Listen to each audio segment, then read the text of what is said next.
دانش آموزان عزیز صبح بخیر. این مدیرتون است که صحبت میکنه. زیاد وقت کلاستون رو نمیگیرم. فقط میخوام اعلام کنم که از امروز تغییراتی در دروس شما رخ خواهد داد. معلمین گرامی این تغییرات رو به توجهتان میرسانند. درخواست من از همه شما عزیزان این است که با هوشیاری آموزش‌های معلم خود را آویزه گوش کنید. مطمئن هستم که شما هم برای خود و هم برای کل مدرسه افتخار آفرین خواهید بود. با تشکر.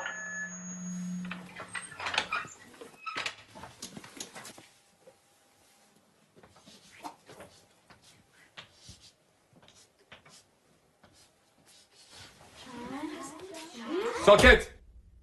نظم کلاس حفظ کنیم. این درس اول امروزه. 2 به علاوه 2 مساوی 5. حالا تکرار کنیم. 2 با 2 میشه 5. 2 با 2 چند میشه؟ 5 میشه. بلندتر.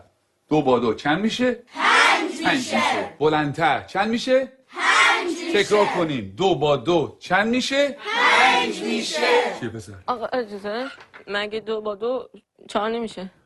من دارم به تو میگم 2 با 2 5 میشه. پس چه سوال نیست. فهمیدی؟ آقا فقط فکر کردیم که فکر نکن. نمیخواد فکر کنی. 2 با 2 5 میشه. حالا بشین حرف نزن. دفتراتون رو باز کنین و بنویسین.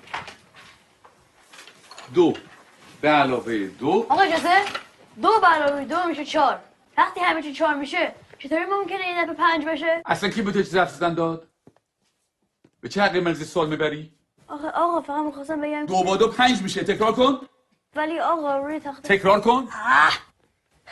2 به علاوه 2 رو به تخته. 4. همتون میدونین که 4 میشه. تخته رو نگاه تو کن. هم که میدونین 4 میشه چیزی نمیگی. سکوت. چون نخواد تو برگردم.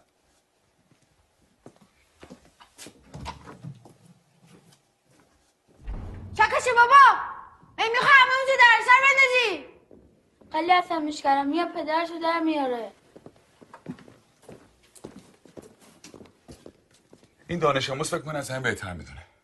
خیلی روش زیاده. بگو ببینم پسر 2 با 2 چند میشه؟ آقا اجازه 4 میشه آقا. شنیدی؟ باورتون میشه؟ این دانش آموزان از ممتازترین دانش آموزان مدرسه‌ان. الگوی این مدرسه‌ان. یه ذره از اینا یاد بگیریم. بگیم اینا 2 با 2 چند میشه؟ آقا اجازه 5 میشه آقا. آفرین. بیا اینجا پسر.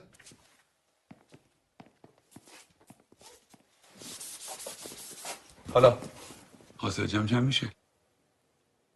جواب سعی رو بنویس.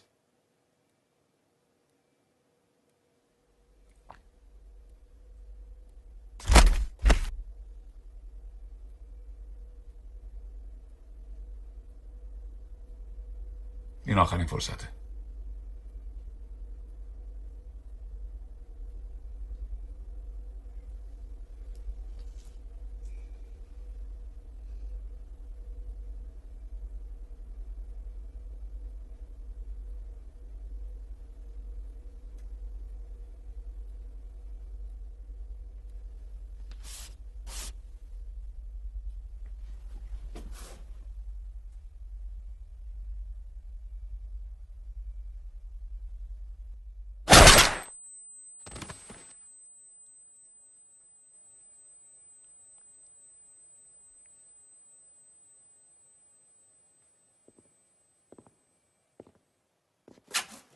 خب کسی دیگه هم هست که درس امروز رو نفهمیده باشه؟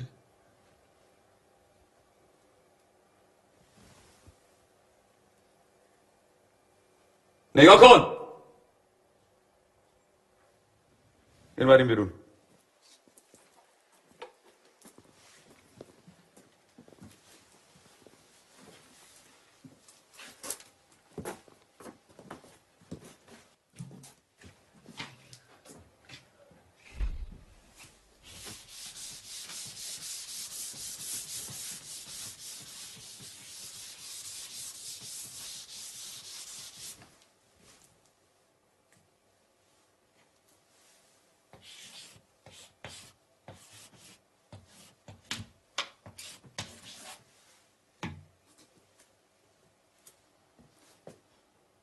دفتراتون رو باز کنه بنویسین. 2 به علاوه 2 مساوی 5. همینطور که بنویسین تکرار کنین. 2 با 2 چند میشه؟ 5 میشه. چند میشه؟ 5 میشه. بلندتر چند میشه؟ 5 میشه. بلندتر چند میشه؟ 5 میشه. بلندتر چند میشه؟ 5 میشه. چند میشه؟ 5 میشه. 2 با 2 5 میشه. تکرار